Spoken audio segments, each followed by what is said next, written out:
WhatsApp bro. अभ्यास करतोय.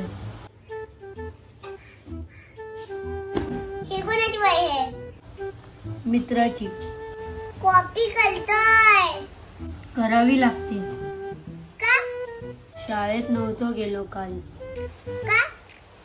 पाऊस पडत होता. ज्याची वही आहे तो कुठे जातो? 4 घर सोडून.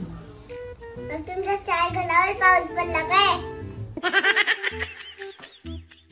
बघ भाऊ, 2 प्रकारची माणसं असतात.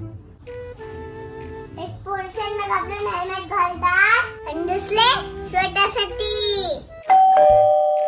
अभ्यास करणाऱ्यामध्ये पण 2 प्रकारचे विद्यार्थी असतात. एक टीचरला घालून अभ्यास करतात आणि दुसरे आपल्या स्वतःसाठी. जे लोक स्वतःसाठी अभ्यास करतात ते एक दिवस हुशार बनतातच. पण जे लोक टीचरला घालून अभ्यास करतात ते लोक डब्बू असतात. उद्या माझ्या मैत्रिणी बोलल्या तो तुझे डब्बू भाऊ, तर मला चालणार नाही. कॉपी नको घालूस.